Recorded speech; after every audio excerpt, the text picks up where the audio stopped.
All right, guys. Name some of the qualities that good coaches possess. I can start. I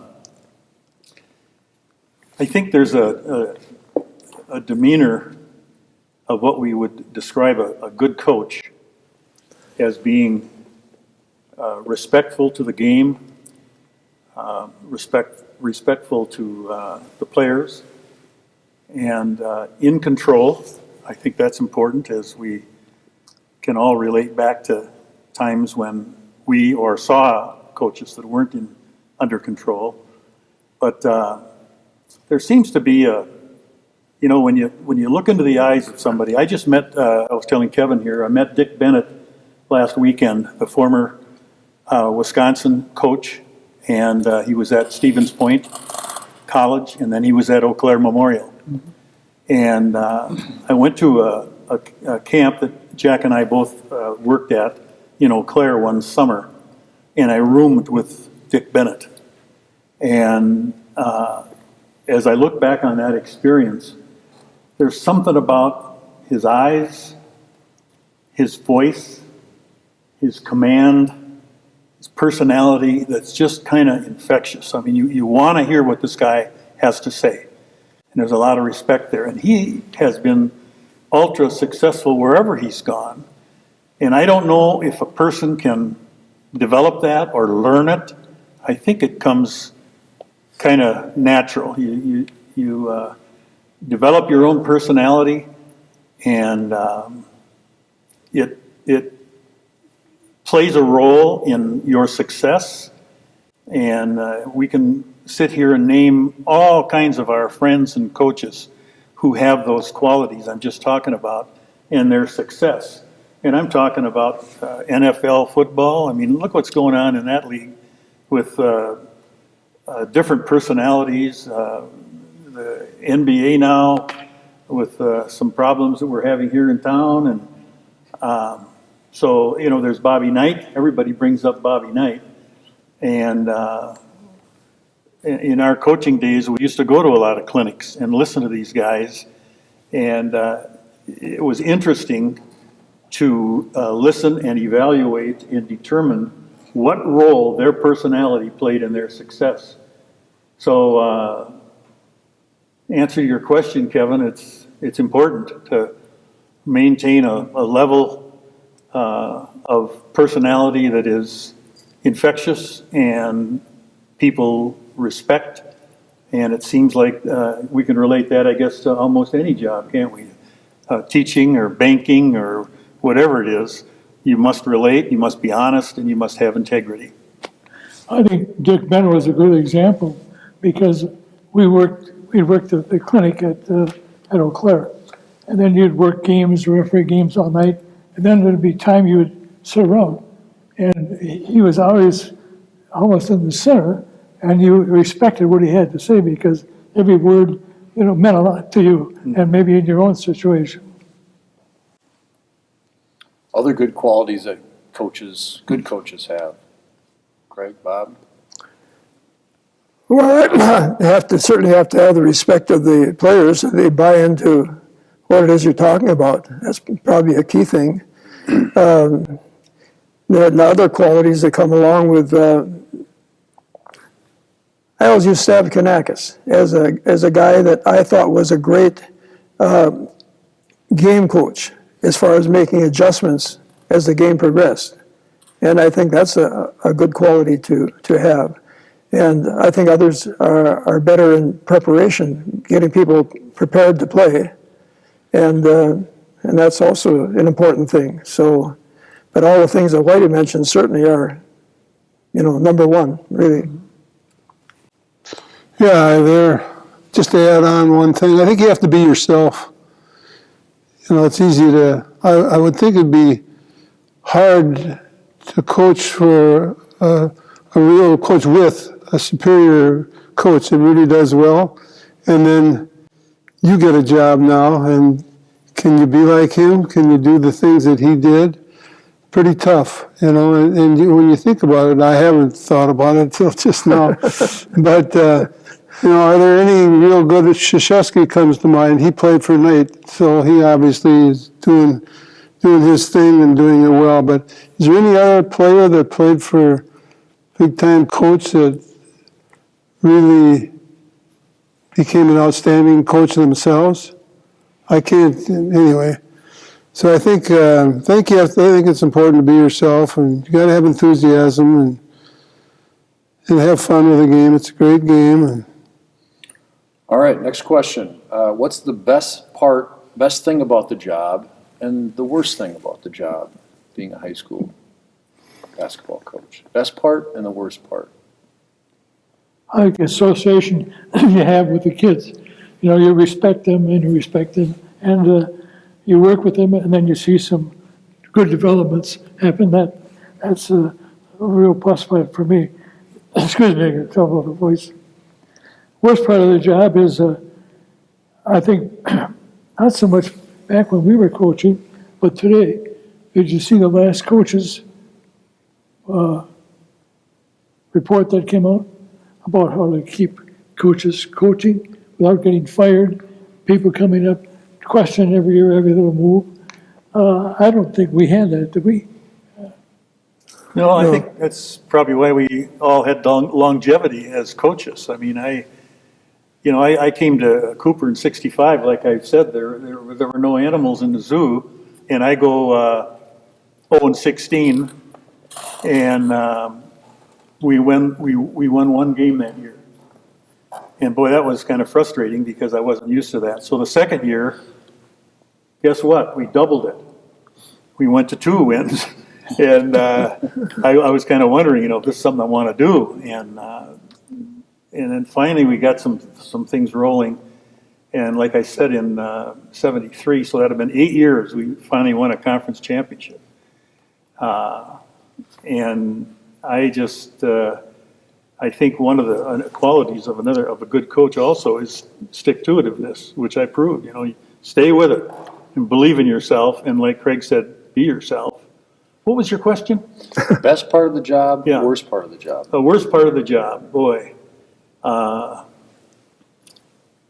If you're in a situation, which we all probably have been in, where the expectations are higher than they probably should be, that's, I think, when you run into trouble, because everybody thinks you should, win more than you are winning. And dealing with parents was a concern of mine. I always tried to communicate and have an open door policy. But back then, I think it's changed a lot for you younger guys. It was a little easier, I think, to discipline. We could really get on them. And today, there's so much emphasis on making sure you're doing the right thing, and there seems to be so much distraction. And back then, there was pretty focused. Players were focused, parents were focused, coaches were focused, and they had one common goal, and that was to be successful. So I don't want to sound like I'm negative about my coaching experience, because I enjoyed all of it, including going 1-17. Yeah, I think I have to agree that the best thing is the relationship with the kids, the players. And one of the worst things, I think, is losing a tough game on Tuesday night and then coming into first hour on Wednesday morning.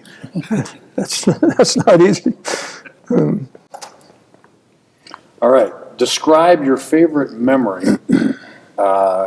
when you were coaching at Armstrong, Edina, Jefferson, and why is that a favorite memory? Do you have one, maybe two favorite memories? I have one. Having experienced the other side of the ball game with regard to winning and losing, which I obviously did. In '75, we go to the state tournament, which is, unbelievable. Jack got kind of used to it, but for us, we just had a great time. And to get there, we had to beat Minneapolis Central in the finals of the section. And they had a kid by the name of Henry. I think he was 6'9", went to Missouri, and a couple other players, the Boone kids. And so we're down to the nitty gritty. The game is in question. And three things happened that I think almost became spiritual during that last minute of play. And it's an amazing part of the game these days when things can happen like that. One was my substitute guard was going to shoot a 1-on-1, and I don't know, I think we're up one or very close. And it's tense time. And he gets to the line and takes a couple dribbles and puts it up and misses the shot, and the referee blows his whistle. And Minneapolis Central kid went in the lane too soon for a lane violation. So Tommy J goes back to the line and cans them both. I mean, that was an act of some spiritual thing happened there. And the other thing was, I had a player, I know you guys might remember Roy Hansen, went to Carleton, just a great, great kid. And there was a jump ball, and there was a double foul called. Start that over. There was a double foul called. Now, the rule then was that if there was a double foul, you could jump anybody at the center circle. But, so I put Roy in there, 6'7". And for some reason, Central put the guy that was involved in the double foul, and it was obvious that we were going to get the ball. And all you had to do was put Henry in there, the 6'9" kid. They'd probably end up with the ball. We got the ball, held the ball, eventually won the ball game by a couple points. But those things are embedded up here that made me wonder if somebody wasn't looking after me. Wow. Greatest memory? Yeah. Well, it has to be against these guys. I had a feeling you might go there. Yeah, Jimmy's class, I mean, when they were coming up with Rob and Rick and all those guys, we knew it was going to be a good team. And these guys had just won the state, and then Lincoln closed, and a couple of those guys moved in, and Ray Branch moved over, and suddenly, hey, it's not a sure thing anymore. And so, but it's just such a fun thing. I remember the first game was here at the end. It was the last game of the first round. We played here, and the place was jammed, and everybody yelling and screaming, and we did win by 1, but that's the way it was. And then, and finally, the last game of the season was at our place, and that was not quite as close. As I recall, it was about 10 or 11. But then we got that tournament game, and I tell you, I don't think I've ever gone through anything like that. And the place went wild when we scored with about 18 seconds to go. Then they went wild again when they scored with about 3 seconds to go, and then we're over there, trying to figure out what to do. And I still do have a card in front of me that I said this is what we wanted to do. I wanted Rather to pass the ball out because he was the big 6'4" pitcher that could make the long pass. I wanted Donahue to make the break and pass him up, and then I wanted Rob to come back and hit him at center court. And I said, I don't think Branch was on him, and I said, I don't think he'll foul you. And so that's all he could do. And from then on, he made it, and the place went silent. And, you went from top of the world to the bottom of the world, back to the top of the world again. And the first guy to shake my hand came from across the front row, across the other side, Craig Johnson. He came right across the floor, and he would have done the same for you. But I still remember that. So that was a great experience for me, yep. Yeah, that was 4 seconds to go, and our kids had never really beaten that group during the growing up time, traveling leagues or anything like that. And we were down. Chris West was the name of the kid that tipped the ball in 4 seconds to go. And so we have a timeout. We talk about nobody playing Harry Hero or anything like that. Get the ball in, we'll force him back at the front court. And he gets the ball, takes the dribble, puts it up. And your brother was underneath the basket with Steve Hill. And they could see it coming. And my wife still said after the game, it wasn't any good. I said, it was good all the way. But and that's a disappointing loss. I had another one too. We had a perfect season going when Steve Lingenfeller was a senior, and we were playing over at Highland Park, and they had a very good team. And we won state that year, but my point guard had gotten an elbow in the head, and today it would be kind of a concussion type of thing. And so it was about 30 seconds to go, and he's dribbling away. We're down one, and he's dribbling away, and I thought, well, he's going to pass in the link or take a shot. And then I keep yelling, get the ball in the link or pass the ball. And finally, he does throw it in the Lingenfeller. Lingenfeller throws it up over his head like that, and we won by one.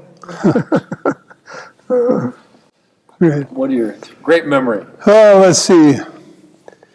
Yeah, when you go back over 40 years, it's difficult. I had a couple fun games in Superior that turned out good for us. We weren't great. Team was a little better than 500.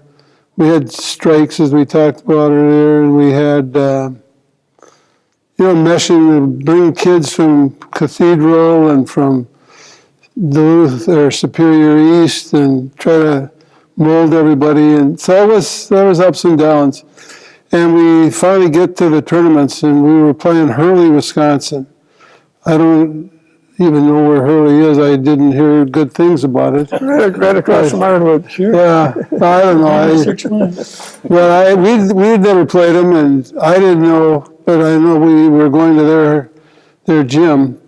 And so there was a scrappy game, two physical teams. We had a lot of good football players playing basketball. And we get into the situation where we're down by a point, I guess, and we missed the free throw.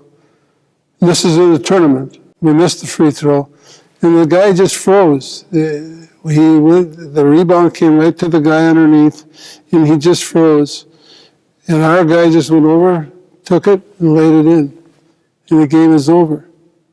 And I thought, what happened? I didn't know what happened, and nobody did. But they said, you won. So we had to have a police escort out of Hurley. I remember that, geez, this is exciting, is this the way it is in Wisconsin?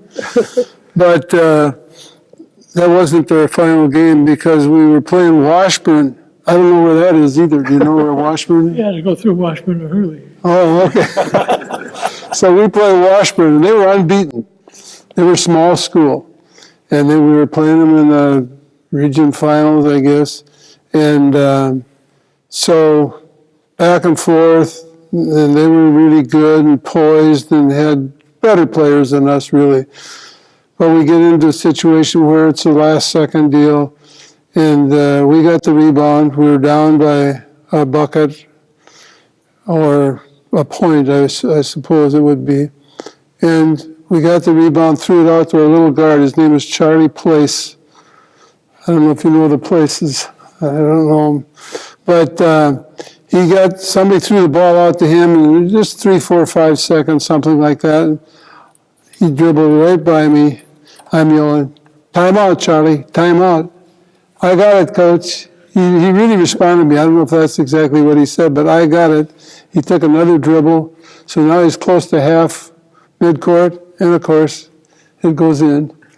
And I can't diagram what I did like you could, Bob, because I didn't know what I was doing. But those are, I had 2 years in Superior that were interesting, but they were great people up there, and they could muster up little things like we were able to do in those games. So those ranked pretty high.